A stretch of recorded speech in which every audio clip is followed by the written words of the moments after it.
So I heard that you, at some point, you also hired Alex Hormozi's team. I did. Well, so what I did was when Alex Hormozi had Gym Launch, I did the Gym Launch program with him.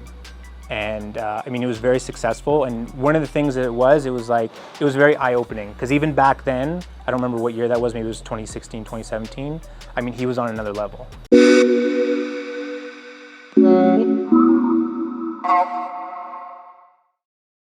What's up, everyone that is listening to this episode of the Online Hustlers podcast? We're actually going to take one of the best guests here that you'll have in these episodes and everything that we've shared, because he's part of our team members and he also is someone that actually manages one of the sales and closings and conversion of our entire business, along with another person called Kieran. So his name is Kieran and he's from... Where is he from? From Calgary. I'm from Calgary, Alberta. He's from Calgary, Alberta. And he's actually today in Medellin, Colombia, where we took the entire team on a retreat. And it was such a special moment that I wanted everyone to actually share a few things about themselves and maybe about the things that they have actually learned by working with us, or even just about the entire story of them being in business and doing whatever it is that they do and they're masters at. So thanks for coming here to this episode, Kieran. Yeah, no problem. This is going to be very, very chill conversation, casual. I really want to get to know more about you, for people to get to know more about you, and ultimately just dive a little bit deeper into the few things that you've been able to learn, grow as a person. I know you run a business prior to working with us. Correct. In the fitness industry. So can you tell us who Kieran Riley is? Wow, that's a big topic. And so, as far as what context? So Kieran Riley, someone that lives in Canada, used to do a lot of fitness business stuff. Sure. What were you doing before you joined Hustle Media?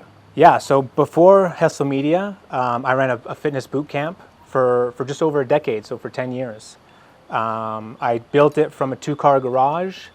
I built it up to a 10,000 square foot facility.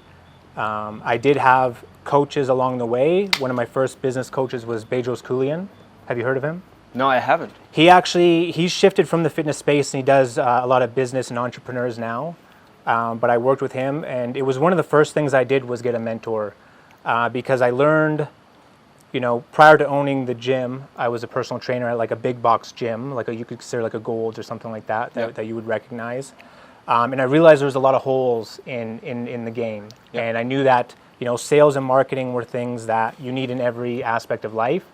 And I was never taught anything. You don't get taught, really that kind of stuff in school. And so one of the first things I did was get a business coach. Okay. That was probably the best thing I ever did. So you learned, you knew how to fulfill clients as a personal trainer, essentially. Yeah. And at that time, as good as you can be, right? It obviously always evolves. But what kind of was your expertise? Yeah. What was the thing they used to do for them? Like just training them one-on-one or group or whatever? Yeah, so it was one-on-one training. And it was primarily just the training sessions itself. You could do a little bit of nutrition, but there was a lot of restrictions as far as what you could help the clients with. And so it was actually one of the reasons why I left the gym and went out on my own, because I felt like we were doing a disservice to the clients, because, if you want to get fit, it's a full scope, right? You've got to have your nutrition, your lifestyle, and your fitness locked in, and we weren't really dealing with any of that kind of stuff. And so I kind of took that as my sign to go out and try and make something for myself that I thought would help people in a little bit of a better way. Wow. Okay. So, did you say 10,000 square foot place? Yeah, correct. Wow. That sounds kind of big. I don't know if anyone can picture how big it was. If you were to take a regular Walmart, how big? It's way smaller than that. Like Walmarts are massive, but. Yeah, I don't know how you would calculate that. So similar to like what gym that if there is a gym in Canada, I don't know, maybe Planet Fitness type of size, or probably a little bit smaller than that. Yeah, a little bit smaller than that. Yeah, but we did it was all functional training, so we did all group classes, and so we didn't have all the machines and all that kind of stuff. It was like we had dumbbells, kettlebells, we used TRX, we used some squat racks and that, but it was a lot of using your body weight and that way you can make it for different fitness levels. Yeah. So I heard that gym businesses don't like it's a great business if you're passionate about the sport, if you're able to maybe open different locations or franchise your brand and franchise your gym. But I heard that gym businesses, they make revenue, but they don't make a lot of profit. They have slim margins. They do. Like, yeah. what are the profit margins in a gym business? I think when I was calculating, we were like maybe 15% profit margin. Yeah. The nice thing is you have a lot of loyal clients, right? Because it's a very personal industry.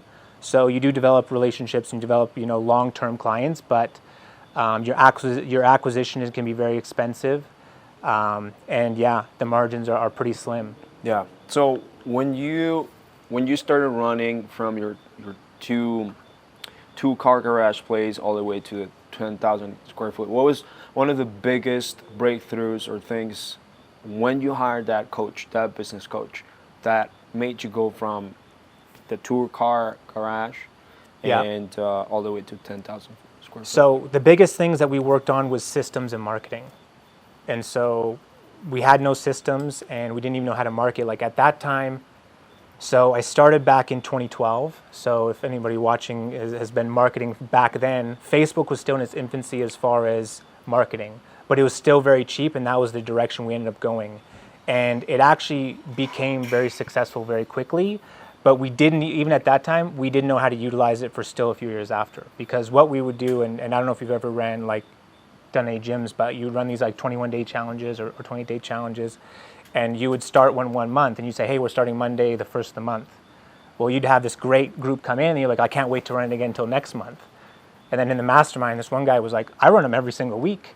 And we all looked at him like, what do you mean you run them every week? And then, so it really kind of leveled up. But what we worked on with the coach was all systems, like how to manage the business and how to market, because a lot of fitness people are very passionate about what they do. And so showing up to work every day was not an issue, but they didn't know how to run anything on the back end. Okay. So you also mentioned marketing and sales, right? Yeah. So when you went into this business coaching, it was systems and marketing. Yeah. But do you feel like personal trainers or gym owners lack only that, or also sales? They lack sales too, for sure.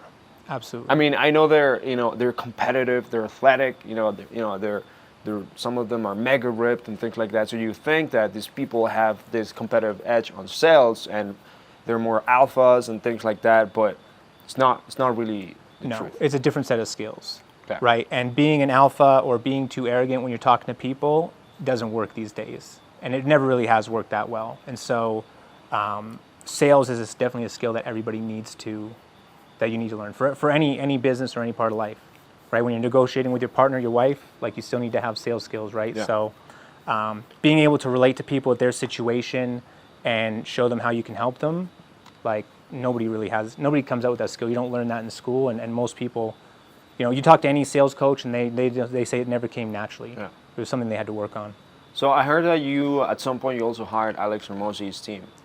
I did. Well, so what I did was when Alex Hormozi had Gym Launch, I did the Gym Launch program with him. And it was very successful. And one of the things that it was very eye-opening. Because even back then, I don't remember what year that was, maybe it was 2016, 2017, he was on another level. I didn't know what acquisitions were, I didn't know what the front end was like. And so, he brought a lot of things to my attention, a lot of holes, kind of showing you're not as good as you think you are, because those things were never taught, right? If you didn't go to business school, you didn't really learn those things. Yeah. Because you get into the trenches pretty quick when you run your business, and it gets to be, a full day's work. Yeah. So, that continuing education is key, but, there's a lot of things that get missed. What are the few things that you learned in, applying Gym Launch to the business that you had at the moment? Yeah, so the biggest things I took away from that was, a powerful offer can really transform your business. He had a very, very powerful offer that worked for a lot of businesses, through North America for a very long time. And it was very eye-opening to see how he did that. And at that time, it was more of a mid or high ticket on the front end, and gyms were typically a low ticket on the front end. So you would give somebody a little trial, just get a little bit of money, and then you would, you would bring him in your program, and he changed it. He flipped it upside down. Yeah. So that was one of the things. And then separating, one, really understanding the metrics on the front end on acquisition. So that was another big thing that he really instilled in that program, or at least what I took away, was really kind of separating the aspects of the business from the acquisition cycle of the client, and then understanding how to track those to see where you're having breakdown. Okay. So So you were able to apply the offer techniques that he had, or not? yeah, I mean, it was yes and no. Like, yes, you could do it. It was still challenging sometimes. How come? Right. I mean, when you're dealing with people, I mean, one, skill. Like, a lot of times, you'll use a script or you'll have a process that you think is effective. But then when you ask for double the money, all of a sudden that process is nowhere near as effective as you think. And so, one, you kind of see there's a breakdown in process. And then you're always talking to different people with different problems. If you don't know how to probe those problems correctly, which I didn't know at the time, you're not going to get somebody to really understand how you can help them, because they don't even really understand how bad they have it. So it was right? more the offer needed to go with a really great sales process. Yeah. And they have to go hand in hand, in my opinion. They have to. You can't just guarantee something or say that you can give them full, let's say, for example, if we're talking here real estate, the best cash offer, full price offer, or buy their home in less than 7 days, but you don't know how to properly put that together in a sales process. Yeah, right? if you don't build rapport, like if you want to take this to the real estate investing industry, like if you don't build rapport with that seller, you commoditize yourself, because they'll start asking you just for the price. And the reality is like, if you want to do real estate investing, you need to be picking that property up at a discount or do a creative deal. And so you have to get to know their situation, because when people are under distress, if they're behind on payments or they're going through divorces or they're going through these very emotional times, you can be a little bit irrational. You can be a really bit combative, right? Because you're stressed, right? You're going through these times, and everybody goes through them. But if you don't get in there, get to know their situation and how you can help them achieve their goal, because maybe they know they can't stay in the property, maybe they lost their job a few months ago and they haven't been able to find work, and maybe they have to exit. But if you can get to know what that person needs to maybe restart, or what they need to kind of move to the next stage for themselves, and you actually help them do that, they're going to choose you. There isn't going to be anybody else. But if you just go in there and you don't have a sales process, and you just think that they're going to work with you because you've been doing it for 20 years, that stuff doesn't work. I'm going to continue that conversation a little bit more later on in our interview, but I'd like to find out a little bit more about kind of what had happened. Now you applied this business coaching, you have taken gym launch, and were you in a partnership, or were you by yourself? No, I was by myself. Which is really hard. You should be proud of yourself. Running a business by yourself is really hard. You have to hire really great people in order to help you move to the direction that you want. Yeah. And finding those people sometimes is really hard too. Yeah. It was hard in that industry because one, our margins were thin, and so hiring good people was always hard. It was something I really struggled with big time. And it's not like when you pay for, if you go, and I think Alex Hormozi says it's if you go to an ice cream shop, right? You pay that guy $15-20 an hour, he's scooping the ice cream, he's not what you're going for. When you pay coaches, right? If you pay a coach $25-30 an hour, I mean, some coaches want 50 or 75, and so it can be really difficult if you don't have the right person working the system. So that was a little bit difficult to manage your expenses, manage your profit margins, still get the right people, and then have time to train them. What did Alex in Gym Launch teach about hiring coaches for the gym industry? Yeah, they didn't really have a lot that I remember about hiring people. It was very specific. It was more so a marketing program. And then it provided a little bit of systems, because what they found was if you get a bunch of people in the gym, well, the systems break down and then there's no retention. Yeah. So kind of like you provide all the coaching and the conversion systems, because you start getting 15, 20, 25 leads coming in, motivated, inbound leads. Well, there's a breakdown if it's a one-person business, or it's a breakdown if they can't make those calls. And so they kind of recognize that same way, but there wasn't really anything on hiring or anything like that. Yeah. When the business for the gym business kind of stopped for you, like around COVID or what It was was it? COVID, for sure. A Yeah. lot So of businesses got demolished during COVID. yeah, and I mean, like one of the things too was like, it was, I don't, because I'm in Canada. I don't know if it was the same for you guys, but for us, it was like 2 weeks to stop, to stop the curve or whatever.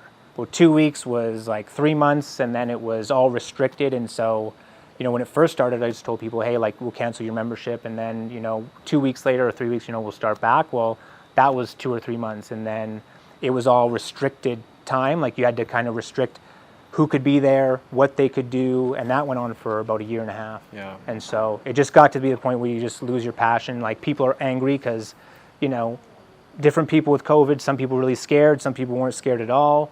Some people's families were like, why are you putting us at risk going to the gym? Like that's selfish. And so there was all kinds of situations, but it was. So you continued a little bit during. I did continue. I continued till about the end of 2021. Okay. Yeah. But it wasn't the same. No, nowhere close the same. Okay. What do you think that gym owners had to do in order to pivot, or they just had to survive? So I think a lot of gym owners had to do some online offering. At the time, it was really weird because right when it happened, a lot of like fitness and real estate is almost a parallel in this, where it's like it's such an ease to entry that a lot of people go into it, but they don't really know what they're doing, right? Like anybody can get into it, just like wholesaling, right? There's such an ease of entry. You can just watch some YouTube videos, do a little bit of a course, and all of a sudden you can say you're a wholesaler. Well, fitness is kind of the same thing. Like, it's very easy to get certified, and a lot of people at the time were offering free online training, which was ridiculous. And so there was like all these weird different things going on, and it just wasn't even something that I actually enjoyed. I didn't really like the online training where it was like people making videos and stuff. So it didn't really vibe with me. So yeah, okay, that makes sense.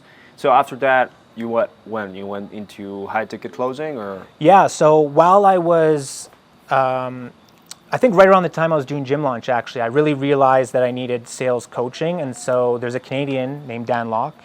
He had a sales program, and I know he gets kind of a lot of flack online, but it was pretty solid for that time. I think it was like 2018 or maybe something like that. And it was a good base. Yeah. And what I ended up doing was kind of, like when the gym started fading out, one of the guys, we had a Facebook group, one of the guys was like, hey, I need some people to do this, to do a high ticket sales. It's part-time. And I was like, hey, I'm going to jump in that and just see how that goes, because for me, it's like, you need to have sales and marketing skills no matter what you do. So even though I didn't know really where I was going to go next, I knew that that was a skill that I wanted to develop. Yeah. And so you still invested into your education? Correct. Okay. Yeah. And you continue doing that? Correct. Okay. Yeah. I know you, before working with us, you had like had a position in what was it that you were helping other businesses through? What? Yeah, so it was basically helping people start e-com businesses. What Yeah. it was. So that was the one I did. Did Cole Gordon help you get placed there? No. So actually, that was the guy. So I got placed there with the guy who I was with, Dan Locke's group.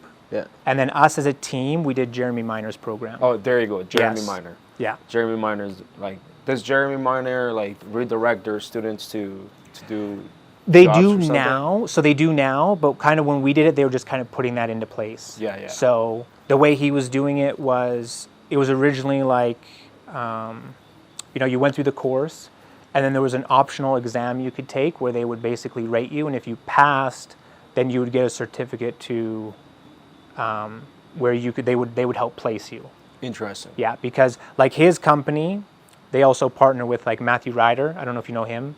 Yeah. They're partners, and so they kind of have their own sales agency as well. Yeah. And so they're kind of obviously training other people, but they're also building up They're their also business closing at for all. others. Yeah. Yeah, that makes sense. Yeah. Okay, so you've been working for Hustle Media.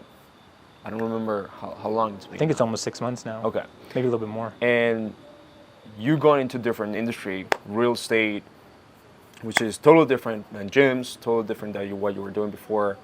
Like, was it easy to get into that industry, to like understand that industry, or you had a few challenges? I mean, there's always challenges whenever you go into something new, but it wasn't that difficult to make the transition because one, I'd owned a business, so we're talking to business owners, so it's easy in that capacity, so I can understand their metrics, where they're having problems. There is a lot of kind of variables as far as real estate investing because there's different there's different types. Some people wholesale, some people fix and flip, some people buy and hold, and you get this wide range of people from newbies to these massive companies who are all trying to get their piece inside their respective markets. And so there's definitely challenges, kind of individualizing the conversation sometimes to each person you're talking to, but it wasn't too difficult. I mean, there was a lot of you had a lot of training as well, right? There was a lot of videos on it that made it a lot easier to transition into. Yeah, you went through our course login of Paige Morby. You learned from Paige Morby. Yeah. You learned from different videos that I found for free on YouTube too. I guess a few things that I put together there. Yeah. But overall, what have you learned working? What do you think that one of the biggest things that business owners in the wholesaling and real estate investing space are missing out on when they come into this industry and when they start this business, or when they have done it for 1 or 2 years, but they're stuck at the point they just haven't been able to like scale? Like, what are the few things that you've learned about? Yes, I mean, the things that I've kind of recognized is, I think, the same thing you recognize everywhere is, the guys who are struggling, who have been in it for a year or two, and maybe they close a deal every quarter or deal, once in a while. They never track their numbers, so they don't know where the breakdowns are, and so they're not really fully focused on fixing the problem, and so they're not clear on what actually needs to happen to make the change. And a lot of times they get stuck in their own mindset as well, right? Especially with when you look at most investors come in, and they start cold calling or cold texting, and you've got to take it's a leap to go and to start to do some inbound marketing and start to really build a real business, right? Because without lead flow is the lifeblood of the business. If you don't have leads coming in every single month, you don't have a business. And so if you look at it from that lens, and you don't have to, it's just, I guess, my opinion, right? Then if you don't have leads coming in every month, you have a problem, and the problem is internal. So it's either in my systems, it's in my processes, it's in how I do things. Yeah. And what would you say if you were to meet a business owner in the real estate wholesaling space and they're struggling? Like, what are the few things that you would do to figure out what's going on with them, what's wrong with them, and things that you can help them in business? Yeah, I mean, so one of the biggest things, especially I've only been in it for 6 months, so I can't really speak on everything, but having multiple exits is a big one. So if they can come to the seller and they can have a cash offer, maybe an ovation, some guys can do another creative or sub 2, that's massive, right? Because what happens is when you get inbound leads, you get people filling out forms requesting to talk to you about selling their property. So they're motivated. There's really no higher motivation than that. And so what happens is they get them on the phone and they don't like the cash offer and they think the conversation's dead. Well, it's only dead because your skill set only extends so far. And so a lot of times people want to come in, they want to wholesale because it's very inexpensive to do, which is great. It's a very low barrier to entry. But if you don't take that next level, it's going to take you months or years to get that first deal. Like, I talked to a guy maybe a couple months back, and yeah, he was 2 years in, he hadn't closed a deal yet. And so if you've only got a skill set for one way and you go a time period like that, you don't close, something has to change, something has to evolve. Yeah, especially in 2023 when things have changed so much in the real estate space, right? I bet you needed to do a pivot for your gym, which you did a few things in order to keep it there, but also you knew that going online was at the time one of the ways to kind of keep it afloat. But if you were not able to do it, then now you have lost your passion. Now you're not going to be able to do it. And then so some wholesalers that are 1 year or 2 year in, it's easy for them to see some obstacle, struggle, and then come to 2022, 2023, even 2024 and on, and they're just not going to continue because they don't know what they need to do. They don't learn what they need to learn, and they don't believe the things that people are doing at work. Yeah, they don't believe in those things just yet. So I think that's definitely, it's really huge that you've been able to see that. What do you see yourself for example, in the next couple of months as a closer, as a high-ticket closer, achieving inside of a business, or what do you see yourself achieving for other real estate wholesaling businesses as a high-ticket closer? Like, how am I going to help them out? Yeah. Yeah, so I think as far as like me being able to provide them help is just getting to a level where we can get like build rapport and then help coach them on certain aspects, because a lot of times like people are passionate about it, they just don't know, right? And what you don't know, it hurts you. And so we do work with different people at different stages. So being able to get myself to a level where I can have all those conversations and then making sure I can coach them at whichever level they're at to get them to the next level, right? You're not going to get them from here all the way up here, but we can get them from here, get them to the next level, get them a little bit profitable, get some wins in, start to get some leads in, to start to develop their skills, and then that'll help get them to where they need to be. Yeah. Look, some people might see you as just the sales guy. Oh, the guy is just, he's taking me through a sales call. But what I've seen as a business owner is that sales equals help, right? Yeah. Help also equals coaching, right? Yeah.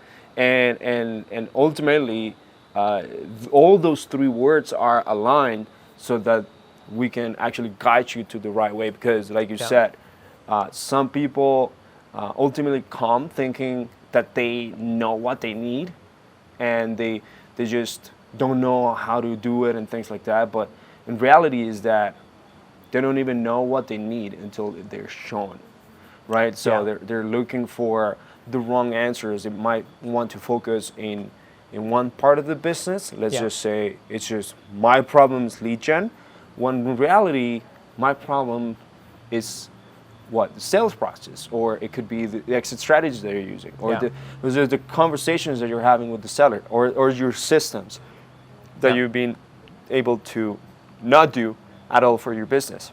Yeah. So you, as being an enrollment officer right now, that I think that's how you're also going to be able to help them, right? Yeah, for sure. All right.